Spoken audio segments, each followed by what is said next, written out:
ভোর 4:30 বাজে। দুনিয়াতে আসলে মা ছাড়া কে এভাবে নাস্তা বানিয়ে খাওয়াবে বলেন তো? এই যে দেখছেন রুটি, তারপরে ডিম পোচ সবই করে দিছে আমার আম্মু। আপনাদেরকে টাইমটাও দেখাচ্ছি, দেখেন তাহলে বুঝতে পারবেন। এই যে দেখেন 4:30 বাজে, 4:36। আমার শরীরটা ভীষণই খারাপ, সারা রাত ঘুমাইতে পারি নাই, এক তো অনেকটাই অসুস্থ। আমার জন্য সবাই দোয়া করবেন। কি এক দোলনা বানায় দিলাম, এখন এটা থেকে উঠেই না সে। ওঠো, আসো বাবা, চলো মামার কাছে যাই, আসো। তো গত রাতে কিন্তু একদমই ঘুমাতে পারি নাই, আর শরীরটাও বেশি খারাপ ছিল আমার। সারাদিন ভালো থেকে কেন জানি রাতের বেলা জ্বর আসলো, আবার শরীরে হচ্ছে পেইন ছিল প্রচুর। তো আমার আম্মু সকালবেলা আমাকে নাস্তাও বানিয়ে দেয়, একদম ভোর সকালবেলা নাস্তা খেয়ে ঘুমাইছিলাম।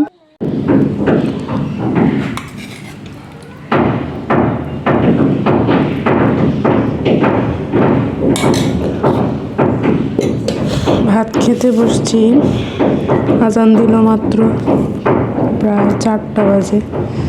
একদমই শরীরটা ভালো না আজকে।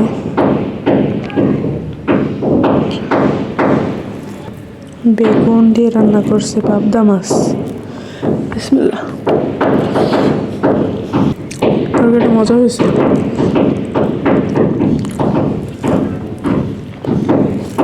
শুয়েছিলাম তো একটু ঘুমাই গেছিলাম, চোখটা লেগে গেছিলো, রাতে ঘুমাই নেই কালকে সারা রাত। এই 4টা বাজে আসছে এখন খাইতে। শীতের দিন তো এখন এমনি দিন ছোট, কীভাবে আজানও দিয়ে দিচ্ছে টের পাইনি। বিসমিল্লাহ।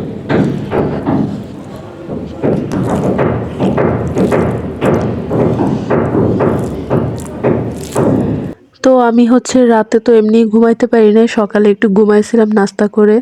ঘুম থেকে উঠতে উঠতেই দেখি যে 4টা বেজে গেছে, একদম লাস্ট টাইমে আমি ভাত খাই। তো খাওয়া শেষ করতে দেখি যে আমার ভাবি আবার বিকেলে একটু আটা গুলাইছে, এটা হচ্ছে তেলের পিঠা বানাবে। এটা কিন্তু আপনাদের সঙ্গে আমি লাইভে শেয়ার করছি, একদম লাইভ দেখাইলাম যে পিঠা কীরকম ফুলছিল, আপনাদের সঙ্গে সামনে রেখে কিন্তু আমি পিঠাগুলো বানাইছিলাম, আমিও দু একটা বানাইছি। পরে এই যে দেখেন আমার ভাবি কিন্তু আটাটা করছিল, আর হচ্ছে আমার আম্মু লাস্টে হাত লাগায় এখানে। আমার ভাবি কিন্তু মোটামুটি পারে, কিন্তু আমার আম্মুর হাত না লাগালে কিন্তু ওই জিনিসটা পারফেক্ট হয় না। তো তারপরে হচ্ছে আমার ভাবি আবার পাতলা করে ফেলছিল, তারপরে চিনি কম হয়েছিল, তো সব মিলায় আবার আমার আম্মু ঠিক করে দেয়। তারপরে হচ্ছে পিঠাগুলো বেশ ফুলতেছিল।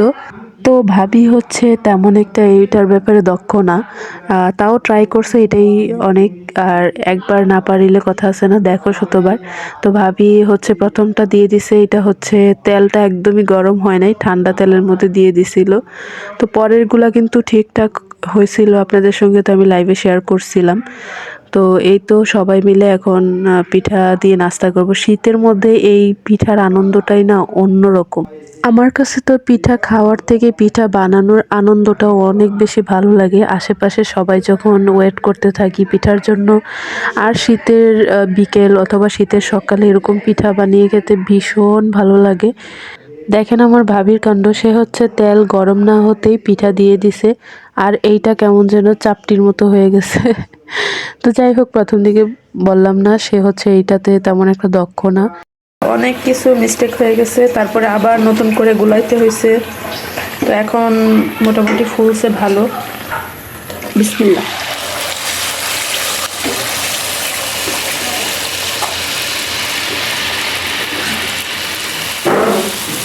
আজকে ভিডিও কোনো এডিটিং হবে না, একদম লাইভ রেখে আপনাদেরকে দেখাচ্ছি। দেখেন কত সুন্দর হয়ে একদম ফুলছে, সুন্দর ফুলছে কিন্তু এই পিঠাটা। এবারে সাইজটা ঠিক আছে।